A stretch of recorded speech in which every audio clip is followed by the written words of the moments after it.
Hello everyone! Today we're going to be running Chapter 6B in Celeste. This will be our hardest B-side yet, but a little know-how goes a long way in this level, and I'm here to help. I'll show you every strategy I use to complete the level so that you can do it too. My name is Shirojin, and I'll be your guide. You'll need this angry block for the entire room. Move him left, but cancel it before you hit the spikes, then be wary of the spike coming up on your right. Move him back to the left, then up after you hit the wall. For the last charge to the right, you can either grab the side or duck while standing on top to avoid the spikes. The next room is straightforward, but just doesn't have much wiggle room. Use the feathers to move through the obstacles, then just dash through the crystals to reach the exit. Try to hit near the top of these bumpers to give yourself more control in your movements, then hit the side of the last bumper and fly to the exit. The key in this room is to do a full loop around the spikes to hit the switch, then you want to land on the right hand side of the angry block as it's returning, then you can just ride it to the end. Hit the sides of the first two bumpers, then the diagonals of the last two. You'll want the extra height to navigate the final obstacles. If the timing isn't right for one of your jumps in this room, remember that you can always just hit the top of the bumpers to stall for more time. When you're ready, hit the sides to boost yourself to the next platforms.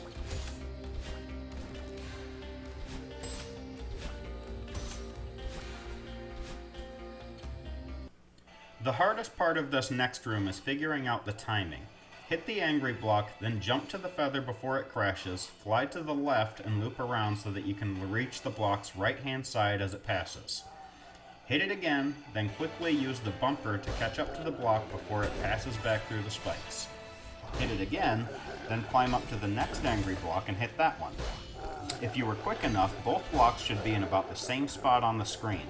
Hit the switch on top, then fall down and dash through the last switch and into the angry block. This will finally take you to the exit. Now we'll have a series of rooms in which we fall through a bunch of spikes. Just use your horizontal dashes to reach the gaps as you pass through.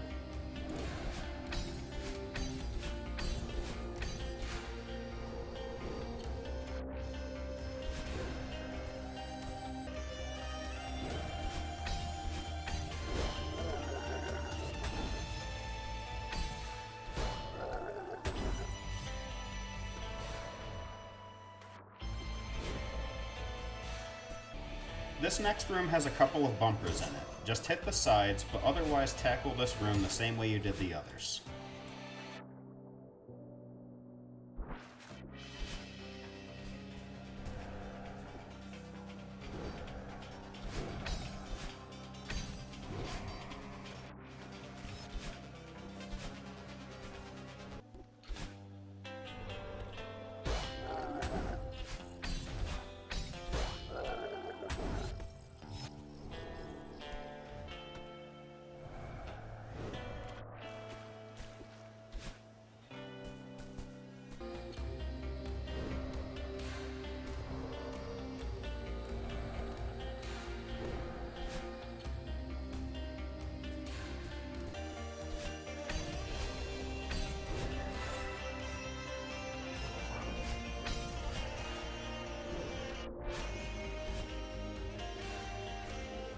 The gaps in this room get pretty narrow, and about the only advice I can give is to let the crystals guide the direction you should be moving in, and to continue using your horizontal dashes to properly orient yourself to get through the gaps.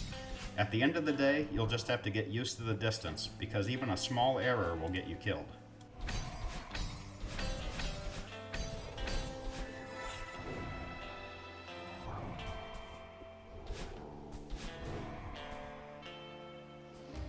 Now we're fighting our shadow again. For the first two hits, grab onto the blocks as they fall, then dash to the next section. For the third hit, you want to land on top of the block as it falls so that you can jump from it to the next section.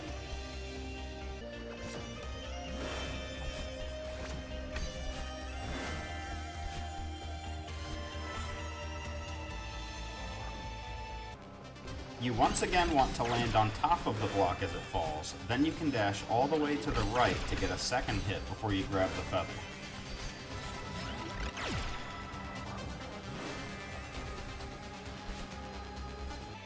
This room is tricky, so pay attention to the flight path. You generally want to move from bottom to top to hit the switches, because this will give you the space you need to hit your shadow before moving on. When the gate is open, just dash through the crystals and fly up to the exit.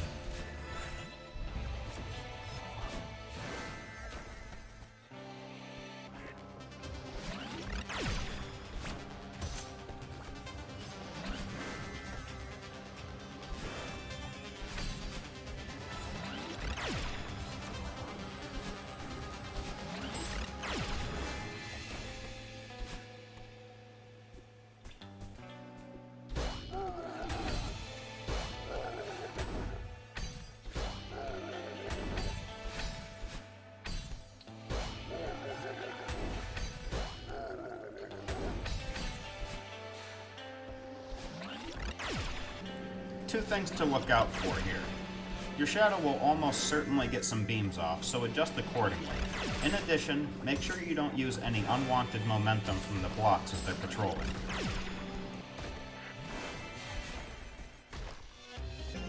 This room actually doesn't pressure you too much once you make it to the switches. Take your time and use the bumper to refresh your dashes. Then just pass through and hit your shadow.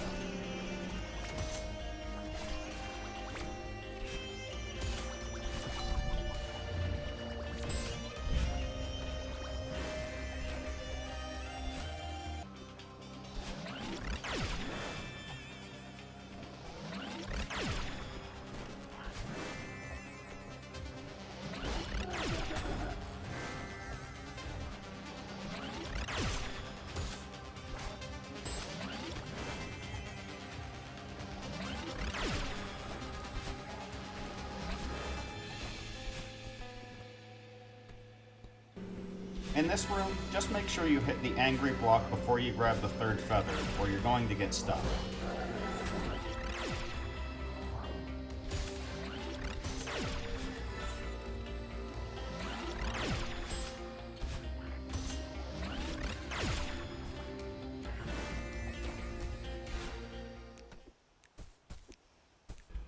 I have one last bit of advice for you in this final room.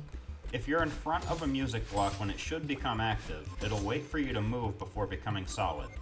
This is occasionally useful to keep in mind, and I take advantage of it here.